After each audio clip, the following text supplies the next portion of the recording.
ಇವಾಗ ಒಂದು 20-25 ದಿನದ ಕೆಳಗೆ ನಮ್ಮ ಈ ಕ್ಲಿನಿಕ್ಕಿಗೆ ಒಬ್ಬರು ಪೇಷಂಟ್ ಬಂದಿದ್ದರು.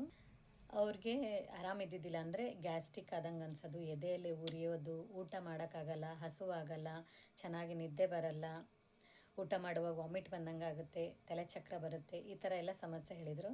ನಾವು ಅವ್ರಿಗೆ ಮೇಡಮಿಗೆ ಕನೆಕ್ಟ್ ಮಾಡಿದ್ವಿ. ಮೇಡಮ್ ಅವ್ರಿಗೆಲ್ಲ ಕೇಳಿದರು, ಅವ್ರಿಗೆ ಗ್ಯಾಸ್ಟ್ರಿಕ್ ಟ್ಯಾಬ್ಲೆಟ್ ಕೊಟ್ಟಿದ್ರು ಅವರು. ಅವ್ರದ್ದೆಲ್ಲ ಕನ್ಸಲ್ಟೇಷನ್ ಆದಮೇಲೆ ನಾವು ಟ್ಯಾಬ್ಲೆಟ್ ಕೊಡ್ತಾಯಿದ್ವಿ. ಅವ್ರನ್ನ ನಾವು ವಿಚಾರಿಸ್ತಾ ಬಂದ್ವಿ, ಚೆನ್ನಾಗಿ ನಿದ್ದೆ ಮಾಡ್ತೀರಾ, ಚೆನ್ನಾಗಿ ಊಟ ಮಾಡ್ತೀರಾ ಅಂತ ಹೇಳಿ. ಇಲ್ಲ ಮ್ಯಾಮ್, ನನಗೆ ಎದೆಯಲ್ಲಿ ಭಾಳ ಉರಿತೆ, ಖಾರ ತಿನ್ನೋಕ್ಕೂ ಆಗಲ್ಲ ಅಂತಂದು ಹೇಳಿದರು. ನಾವು ಕೇಳ್ತಾ ಬಂದ್ವಿ, ಎಲ್ಲದಕ್ಕೂ ಅವ್ರಿಗೆ ಮೇನ್ ರೀಸನ್ ಏನಿತ್ತು ಅಂತಂದು ಹೇಳಿದರೆ, ಇದೆಲ್ಲ ಆಗೋದಕ್ಕೂ ಒಂದೇ ಒಂದು ರೀಸನ್ ಇದ್ದಿದ್ದು ಅವ್ರಿಗೆ.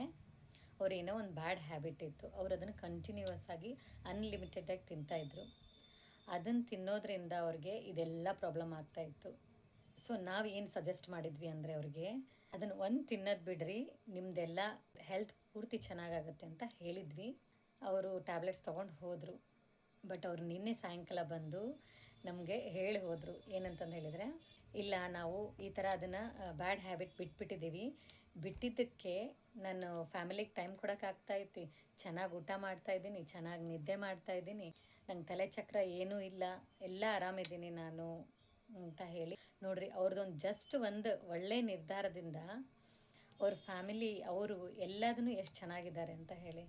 ಒಂದು ಬ್ಯಾಡ್ ಹ್ಯಾಬಿಟ್ ಇಷ್ಟೊಂದೆಲ್ಲ ಸಮಸ್ಯೆ ತರ್ತಾಯಿತ್ತು ಅವ್ರಿಗೆ. ನಾವು ಅದಕ್ಕೆ ಅವ್ರಿಗೆ ಹೇಳಿದ್ವಿ, ನಿಮ್ಮ ಒಳ್ಳೆಯ ನಿರ್ಧಾರ ನಿಮ್ಗೆ ಇಷ್ಟೊಂದು ಹೆಲ್ಪ್ ಮಾಡೈತಿ, ಸೊ ಇದನ್ನೇ ಕಂಟಿನ್ಯೂ ಮಾಡ್ಕೊತ ಹೋಗ್ರಿ, ಏನು ಈ ಥರ ಬ್ಯಾಡ್ ಹ್ಯಾಬಿಟ್ ಇಟ್ಕೋಬೇಡಿ ಅಂತಂದು ಹೇಳಿ. ಅವರು ಖುಷಿಯಾಗಿ ಥ್ಯಾಂಕ್ಸ್ ಹೇಳಿ ಹೋದರು.